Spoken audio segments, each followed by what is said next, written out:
साथियों नमस्कार। आज हम एमआई सेंसस में जानेंगे कि ब्लैच को फाइनलाइज्ड कैसे करना है।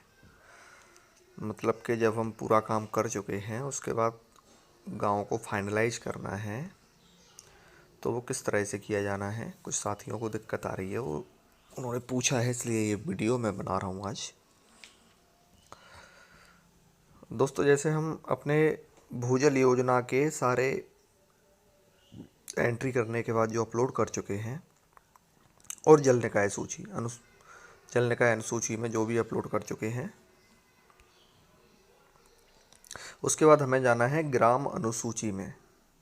तो ग्राम अनुसूची में जब हम जाएंगे तो पहचान विवरण में राज्य, जिला, तहसील, ग्राम और तारीख ये ऑटोमेटिक आएगी। इसके बाद क्या ग्राम जनजातीय या गैर जनजातीय है। यदि आपका गांव जनजातीय क्षेत्र में आता है तो आप उसको टिक करेंगे, नहीं तो आप गैर जनजातीय टिक करेंगे। इसके बाद आपको क्या ग्राम के अंदर बड़ी मध्यम स्तर की सिंचाई परियोजना उपलब्ध है। अगर है तो हाँ, नहीं है तो नहीं। यानी कोई नहर हो या कोई ऐसी परियोजना के तहत आपके यहाँ कोई चेक डैम बनाया गया हो जिससे आप सिंचाई होती हो, तो उसको आप टिक करेंगे और उसका नाम लिखेंगे। इसके बाद हमें अपने गांव का भौगोलिक क्षेत्रफल इसमें लिखना होगा। जो गांव का कुल रकबा हमारे यहाँ दिया हुआ है, जो मिसल बंदोबस्त या फिर आपको खसरे में मिल जाएगा सबसे लास्ट में, तो उसको आपको लिखना है। कुल भौगोलिक क्षेत्रफल, इसमें आबादी, सरकारी नंबर, जितने भी हैं निजी नंबर, सारा आ जाएगा इसमें। कुल भौगोलिक क्षेत्रफल लिखना है। इसके बाद लिखना है हमें कृषि योग्य क्षेत्रफल। कृषि योग्य क्षेत्रफल मतलब जितने भूभाग पे आपके यहाँ कृषि की जाती है। इसमें आपका आबादी क्षेत्र है, जो रास्ते हैं, तालाब हैं, या जो जहाँ पे कृषि नहीं होती है, मकान बन गए हैं, डाइवर्सन हो चुका है, वो नहीं आएंगे। केवल कृषि योग्य क्षेत्र आएगा, तो वो यहाँ पे भरा जाएगा। उसके बाद आप भरेंगे शुद्ध बोया गया क्षेत्रफल। शुद्ध बोया गया क्षेत्रफल से मतलब कि एक सीजन में आपके यहाँ कितनी बुआई की जाती है। कृषि योग्य क्षेत्रफल अलग चीज़ है, मतलब कि कुछ ऐसा भी क्षेत्र हो सकता है जो कृषि योग्य तो है लेकिन वो खाली पड़ा रहता है किसी न किसी वजह से। वो यदि खाली है, उसको जोता नहीं जाता है, लेकिन वो कृषि योग्य तो है, तो उसको अपन यहाँ पे भरेंगे कृषि योग्य क्षेत्रफल में।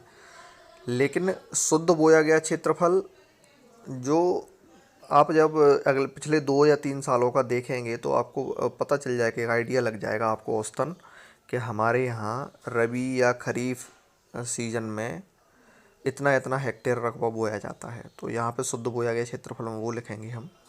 इसके बाद आएगा सकल कुल सिंचित क्षेत्रफल। अब यहाँ पे एक दिक्कत आती है, मतलब कि हमने जो एंट्री करी हैं कुएं की और नलकूप की, तो वहाँ पे जो हम रकबा फिल कर रहे थे, मतलब कि एक ट्यूबवेल जहाँ लगा हुआ है वो उस ट्यूबवेल से व्यक्ति कितना रकबा सिंचित करता है। तो जैसे मान लो हमारे यहाँ 100 ट्यूबवेल हैं और हमने जो रकबा भरा है वो 100 ट्यूबवेल पे 250 हेक्टेयर आता है। तो 250 हेक्टेयर ये शुद्ध सिंचित क्षेत्रफल सभी स्रोतों के द्वारा, यहाँ पे वो ऑटोमेटिक ले रहा है। मतलब कि जो हमने वहाँ पे भरा है वो यहाँ पे ले रहा है। अब यदि हमारे यहाँ कोई नहर परियोजना है या फिर किसी और तरीके से हमारे यहाँ सिंचित है, तो जब हम यहाँ पे फिल करते हैं तो वो यहाँ पर एरर देता है एक, कि कुल क्षेत्रफल वहाँ से ज़्यादा नहीं हो सकता। मतलब कि यहाँ पे अगर हम ये जो 506 लिखा हुआ है सकल कुल सिंचित क्षेत्रफल, यहाँ वो एरर देता है। तो जो शुद्ध सिंचित क्षेत्रफल जो सभी स्रोतों के द्वारा ऑटोमेटिक ले रहा है उससे ज़्यादा नहीं लेता है यहाँ पे खरीफ और रबी मौसम के दौरान।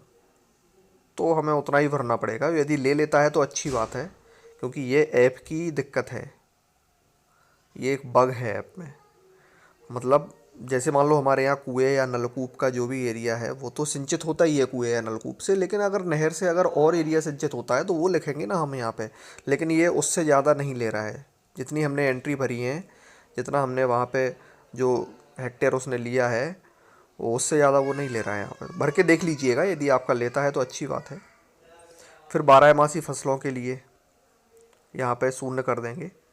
अन्य मौसम के, यदि आपके यहाँ बारहमासी फसलों के लिए सिंचाई की जाती है तो आप उसको भरेंगे, अन्यथा नहीं भरेंगे। अन्य मौसम के दौरान भी यहाँ मैंने शून्य भरा है क्योंकि मेरे यहाँ नहीं होता है। ये सकल कुल सिंचित क्षेत्रफल ये ऑटोमेटिक ले लेगा। जो हमने 506 भरा है तो ये 1012 ले लिया है इसने। शुद्ध सिंचित क्षेत्रफल ये ऑटोमेटिक लेगा वो वहाँ पे। अब ये औसत भूजल स्तर मानसून के पूर्व, अब इसको मापने का कोई हमारे पास पैमाना तो है नहीं, लेकिन हमने इसको अंदाजे से भरा है। जैसे कि हमारे यहाँ जो नलकूप लगे हुए हैं वो लगभग औसतन 45 मीटर पे लगे हुए हैं, यानी कि 130 से 150 फीट पे पानी है। तो 130 फीट हम मानते हैं मानसून के पूर्व। और मानसून के बाद, यानी जब बरसात होके निपट जाती है, मानसून चला जाता है, तो जल स्तर कुछ बढ़ जाता है, तो हमने यहाँ पे एक अंदाजे से 3 या 4 मीटर कम करके लिख दिया है, मतलब और ऊपर आ जाता है जल स्तर। तो ऐसे भर देना है। फिर क्या आपके गांव में जल उपयोग संगठन मौजूद है? तो है तो हाँ, नहीं है तो नहीं, ऐसे भर देना है। गांव में भरी गई जल निकाय अनुसूचियों के अनुसार जल निकायों की संख्या का संक्षिप्त विवरण, ये जो आप भरते जाएंगे वो ऑटोमेटिक लेगा। यहाँ पे जल निकाय की अनुसूची में मैंने तालाब भरे हैं 5, तो तालाब ले रहा है। बाकी हौज, झील, जलाशय ये आपके यहाँ होंगे तो ये आएगा जो आपने भरे होंगे जल निकाय अनुसूचियों में। गांव में भरी गई सभी अनुसूचियों के आधार पर लघु सिंचाई योजनाओं की संक्षिप्त विवरण, तो ये भूजल इकाइयों में जो हमने कुएं नलकूप की एंट्री करी है वो ऑटोमेटिक यहाँ पे लिख के आएगी। सतही जल इकाइयों की संख्या ये हमने कोई भरी नहीं है, हमारे गांव में थी नहीं, तो शून्य ले रहा है यहाँ पे। कुल जल निकायों की संख्या, ये जो भी आप भरेंगे तो वो कुल यहाँ पे ले लेगा ऑटोमेटिक। अन्य कोई टिप्पणी में आप कुछ भी लिख सकते हैं, ओके या अन्य कोई लिख सकते हैं। इसके बाद पर्यवेक्षक टिप्पणी और नीचे हस्ताक्षर करके और अपलोड कर देना। मैंने अपलोड कर चुका हूँ मैं, इसलिए मेरा अपलोड का ऑप्शन नहीं आ रहा है। आप अपलोड कर दीजिएगा और उसके बाद अंतिम अपलोड कर दीजिएगा, तो आपका ये फाइनलाइज्ड हो जाएगा। धन्यवाद।